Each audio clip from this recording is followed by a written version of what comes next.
ये तो ट्रेलर है, पिक्चर बाकी है। आगे जाके बंगाल की लोग आपके पार्टी की माइक ऑफ कर देंगे। बस एक चुनाव बाकी है, आप देख लीजिएगा। चाय से शुरू हुई थी सरकार और गाय पे अटक गई और विकास की मौसी 10 साल में रास्ते में भटक गई। इस बीजेपी सरकार ने पिछले 10 सालों में इस देश के लिए क्या किया, उससे बड़ी तालिका बनेगी कि 10 साल में क्या क्या कर सकते थे पर किया नहीं। अगर समय चला गया तो साधना नहीं होगी, अगर भक्त रूठ गए तो आराधना नहीं होगी। और 3 से 303 से 240 के आंकड़े बोलते हैं कि इस बार जो आप चले गए तो दोबारा लौटने की संभावना नहीं होगी। सुश्री सयोनी घोष, बोलो। ये पहली बार की मान्य सदस्य चुनाव जी हाँ, बहुत अच्छी है सर, सुनिए इनका आगे देखिए। आप बीच में मत टोकना उनको और सलाह मत देना, आप पीछे सीट पे चल जाओ। से सुनना चाहिए। धन्यवाद अध्यक्ष महोदय, आपने मुझे बोलने का मौका दिया। मैं जादवपुर लोकसभा क्षेत्र से पहली बार चुनकर इस सदन में आई हूं और मैं धन्यवाद देना चाहती हूं मेरी लीडर ममता बनर्जी और अभिषेक बनर्जी का और जादवपुर लोकसभा क्षेत्र के सारे वोटरों का, जिन्होंने मुझे भारी बहुमत से जिताया और इस सदन में भेज के बीजेपी को एक पैगाम दिया कि पश्चिम बंगाल में मान्य सदन में इन नेताओं को धन्यवाद नहीं होता। आप और ये संदेश सर, ये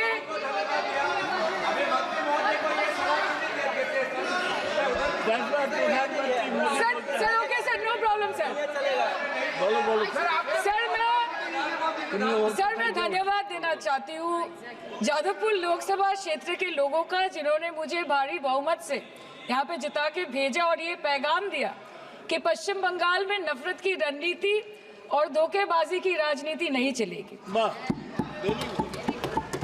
अध्यक्ष महोदय, मैं उम्मीद करूंगी कि आज आप मुझे पूरा बोलने का मौका दें, क्योंकि हाल ही में हुए नीति आयोग की जो मीटिंग हुई थी, वहां पे हमारी माननीय मुख्यमंत्री, जो देश की एकमात्र महिला मुख्यमंत्री भी है, उनका माइक बीच राह में ऑफ कर दिया गया था। वो बंगाल के अरे अभी तो शुरुआत है, ये तो ट्रेलर है, पिक्चर बाकी है। अध्यक्ष महोदय, मैं आपसे ये बोलना चाहती हूँ कि वो बंगाल के हक के लिए यहाँ पे सवाल उठाने आई थी, वो बंगाल के लोगों की बात रखने यहाँ पे आई थी, लेकिन उनका माइक ऑफ कर दिया गया। आपके माध्यम से मैं इस सदन में उपस्थित वहाँ जो बैठे हैं माननीय सदस्य, कोई भी नीति आयोग या कोई भी घटना को सर एक लाइन आपका डिलीट करेंगे सर, एक लाइन सर, मैं यही बताना चाहती हूँ कि बंगाल के लोगों का गला घोटने का काम किया गया और उनकी आवाज को बंद करने का काम किया गया। आगे जाके बंगाल की लोग आपके पार्टी की माइक ऑफ कर देंगे। बस एक चुनाव बाकी है, आप देख लीजिएगा।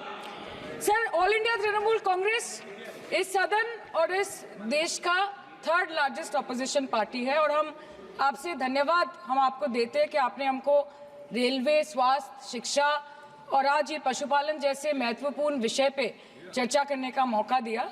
लेकिन तृणमूल कांग्रेस आगे जाके देश के हर महत्वपूर्ण मुद्दे पे बात करेगा, चाहे वो चीन का अनैतिक रूप से इस देश में प्रवेश हो या वो 700 से ऊपर आंदोलन जीवी किसानों की माननीय सदस्य, आप पहली बार बोल रही हैं, मैं आपको हस्तक्षेप नहीं करना चाहता, लेकिन जिस अनुदानों की मांगों पर चर्चा सर अभी आ रहे सर, नीट के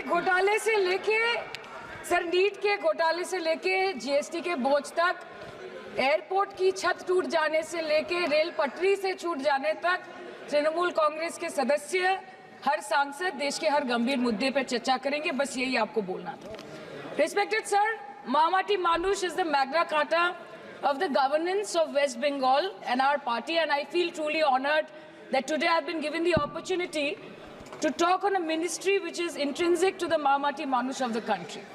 हमारे किसान अपनी मवेशी को, अपनी फसल को माँ की तरफ पूछते हैं, जिस खेत में वो हल चलाते हैं उस जमीन को नमन करते हैं। But does this major sector get support from the government? Sir, Indian agriculture supplies around 58% of India's livelihood and is a principal source of income for half of the population, accounting for 17 to 18% of the country's GDP. 70% of India's rural poor depend on livestock and farm animals. But does this sector get what it deserves? इसका जवाब अगर आप देश के किसान से पूछेंगे तो वो आपको यही बात बोलेंगे कि चाय से शुरू हुई थी सरकार और गाय पे अटक गई और विकास की मौसी 10 साल में रास्ते में भटक गई। Sir, exorbitantly high cost of cattle and poultry feed under the mismanagement of this sector by the current government and wholesale fodder inflation hovering between 25% to 28.6% in the last 2 to 3 years, it is a 9-year high. Sir, किसान खुद क्या खाएंगे? अपने परिवार के लोगों का खिलाएंगे? अपनी गाय भैंस भेड़ बकरी को क्या खिलाएंगे? सर, ऐसे ही वारदात होते हैं जहां गरीबी से जूझता हुआ एक किसान उसको अपनी गाय भेड़ बकरी को बेचने में मजबूर करते हैं और अंत में जाके वो अपनी खुद की जान ले लेते हैं। सर, पिछले 10 सालों में 1,12,000 किसानों ने इस देश में आत्महत्या की। एनसीआरबी की एक रिपोर्ट के अनुसार 10 साल में हर दिन इस देश में एवरेज में 30 किसान हर दिन अपनी जान ले लेते हैं। सर, इस देश के लोगों का यही है किस्सा कि जिसको जिताया वो राजा की तरह जाएगा और जिन्होंने जिताया वो फकीर की तरह। सर, ये बहुत गौरक्षा की भी बातें करते हैं। देश के लोगों को ये पता होना चाहिए that there is a fodder crisis in India and the union minister has himself stated in a written reply in Rajya Sabha that yes, the country is deficit in fodder. So it means that cows are dying without food in government-owned goshalas, especially the BJP-ruled state. 74,000 cattle had died at Panjrapols in Sundarnagar and Banaskantha district of Gujarat in the last 3 years. 200 cows were found dead in Madhya Pradesh's Shivpuri district. 173 cows allegedly died in a week in Chhattisgarh. And 74,016 cows had died in Hingonia Goshala in Jaipur during the previous BJP government in Rajasthan. तो sir, पहले खाना ही नहीं मिला, fodder crisis, फिर मिल भी जाए तो इतना महंगा कि किसान खरीद ही नहीं पा रहा है, फॉडर इन्फ्लेशन, और सर खाना मिल भी जाए तो पशुओं की बीमारी। उससे मुकाबला करने के लिए इस सरकार ने क्या किया? The Parliamentary Standing Committee on Agriculture, Animal Husbandry and Food Processing presented its report which stated that 32.7 lakh cattle were infected by the viral lumpy skin disease across several states and a whopping 2.4 lakh cattle died within months. ये बोलते हैं कि गाय हमारी माता है पर माँ की रक्षा करना इन्हें नहीं आता है। अध्यक्ष महोदय, हम सब जानते हैं कि इस मिनिस्ट्री के अंतर्गत डेयरी भी आता है और भारत इस पूरी दुनिया में दूध के उत्पादन में नंबर 1 है, contributing to almost 24.46% of global milk production. But since the government has not been able to bridge the gap between demand and supply, it has successfully turned the country from being the largest producer of milk to an importer of milk. In the last 10 years, due to the stagnation in milk production, the gains of white revolution has been systematically whitewashed. The dairy farmers are forced to throw buckets of milk on the highway protesting against meager remuneration for their produce. And the price of milk, on the other hand, has increased by a massive 55% in the past 10 years. It was rupees 36 per litre in 2014 and now rupees 56 per litre in 2024. When this government came to power, the first thing the milk producing companies regulated by it did was to increase the price of milk by rupees 2 per litre. This was their revenge on the people of India for not providing a majority to the BJP. आम आदमी के दूध, छाछ, लस्सी, दही, पनीर पर 5% की GST, cream, condensed milk, मक्खन, घी पर 12% की GST और अमीरों के हीरो पर सिर्फ 1.5% की GST। सरकार उनको रिलीफ नहीं देती है जो विदेश में जाके मिल्क शेक और लाते की चुस्कियां लगाते हैं। ये सरकार उनको रिलीफ नहीं देती जो आम आदमी 2 पैकेट दूध खरीदने से पहले 10 बार सोचता है। सर, बचपन से हम सुनते आए थे कि संडे हो या मंडे रोज खाओ अंडे। India rank 2nd in egg production in the world और अंडे का फंडा यही है सर कि भारत के बच्चों के किस्मत में महीने में एक अंडा नहीं मिलता। मिड डे मील के चलते हफ्ते में अगर एक आध अंडा मिल भी रहा था तो कहीं धर्म के नाम पे तो कहीं महंगाई के चलते उसे बंद करने की मांग उठ रही है। Sir, more than 50% children under the age of 5 suffer from chronic malnutrition in the country and roughly 17% children are underweight, and yet most BJP ruled states do not serve eggs in midday meal scheme. This is the example of Poshan Kal in India. Sir, अंत पे आते हैं मच्छी पे। आप लोगों को ज्यादा पसंद नहीं पर हम क्या करें, हम तो माछे भाते बंगाली है। हमको तो बोलना ही पड़ेगा. And not to forget that 2.8 crore fisher folk are employed directly in catching fish in the country, and millions are employed in the value chain of selling fish and aquaculture. India stands third in the world in the terms of fish production, contributing to 8% of global fish production, and ranked second in aquaculture production. The PM talks about blue revolution, but this government has allocated only 0.045% funds out of the total budget for the flagship scheme, Pradhan Mantri Matsya Sampad Yojana. Even after this meager allocation, they did not utilize 39% of the funds, and in 23-24, they did not utilize 24% of the funds allocated.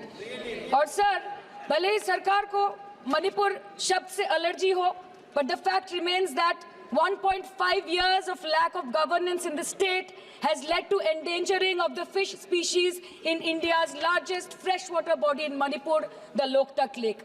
So the government has to generate employment opportunities, investment in areas such as exports, post-harvest processing, and import substitution.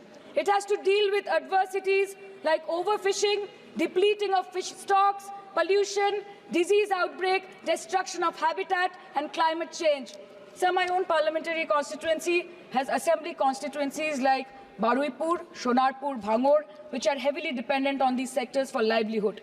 Main crops grown are wheat, rice, vegetable, fruit, oilseed, pulses, cotton and jute, and animal husbandry is practiced mostly by women in the self-help groups in the South Chobbish Pargona. They rear a wide range of domestic animals, including cattle, poultry, goat, particularly the black Bengal goat and the Peking duck. And I take extreme pride in saying that in the last 5 years of the TMC government, the CM Mamata Banerjee has allocated a massive amount of 76,680 crore to agriculture and its allied sectors for their development. The government of West Bengal has achieved remarkable success in implementation of state schemes, namely Bangla Dairy. The state-owned company is providing financial incentive at the rate rupees 11.5 per litre of raw milk directly to the bank accounts of primary dairy farmers through milk unions. Bangla Dairy procured 3.55 crore kg milk in 2023, for which rupees 109 crore was paid to dairy farmers through direct benefit transfer. 47,900 fresh Kisan cards have been issued in the last 3 years for animal husbandry. Up to 30th November 2023, rupees 393 crore was sanctioned to marginal animal rearers in the rural areas. Bangla Shosho Bima scheme, a fully state-funded scheme for crop insurance. Total 1.28 crore farmers were enrolled under the scheme during 23-24. 70 lakh farmers got claim settlement worth rupees 247 crore. 76,049 farmers are getting pension amounting to rupees 1,000 per month under Joy Bangla scheme. Super Bangla scheme was introduced in 2014 for ensuring remunerative prices for agricultural produce, integrating about 80,000 farmers and procuring about 100 metric tons of perishables daily. The annual turnover of this project is now rupees 106 crore. 77 new stores have been opened in financial year 23-24.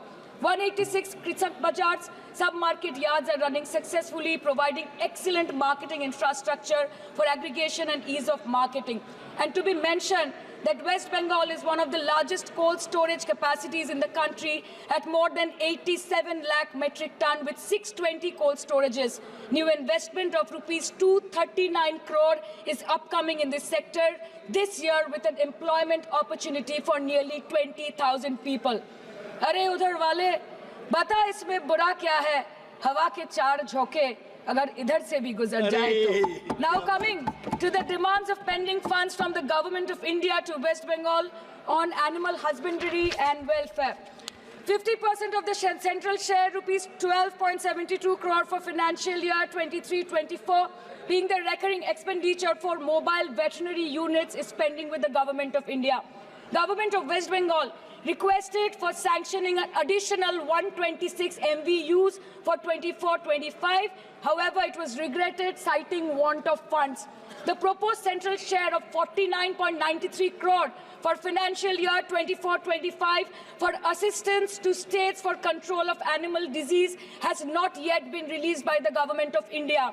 Despite repeated persuasion, Department of Animal Husbandry and Dairying has not released the central share of rupees 10 crore for financial year 24-25 for various ongoing national livestock mission schemes, including the project for the establishment of Buck Semen Station in Horinghatta. ये तो बस इसी ministry से बकाया है बंगाल का। अभी दूसरी मिनिस्ट्री प्रक्रिया तो पता नहीं कहाँ पे जाके ये खत्म होने वाला है। मैडम, मैं बस ये कहना चाहती हूँ कि इस बीजेपी सरकार ने पिछले 10 सालों में इस देश के लिए क्या किया, उससे बड़ी तालिका बनेगी कि 10 साल में क्या क्या कर सकते थे पर किया नहीं। 2014 में जो किसान मोदी है तो मुमकिन है सोच के और अच्छे दिन के ख्वाब देख के बीजेपी को वोट दे रहा था, आज 10 साल बाद वो बोलता है कि मोदी है तो नामुमकिन है। शायद अभी वो किसान है भी नहीं। तो इसीलिए मैं बोलना चाहती हूँ कि समय बड़ा महत्वपूर्ण होता है अध्यक्ष महोदय, और बड़ा बलवान। बंगाली में हम एक बात बोलते हैं कि समय गेले साधन होबे ना। इसका मतलब यही है कि अगर समय चला गया तो साधना नहीं होगी, अगर भक्त रूठ गए तो आराधना नहीं होगी। और 3 से 303 से 240 के आंकड़े बोलते हैं कि इस बार जो आप चले गए तो दोबारा लौटने की संभावना नहीं होगी। तो यही बोल के मैं अपनी बात खत्म करती हूँ। Thank you so much.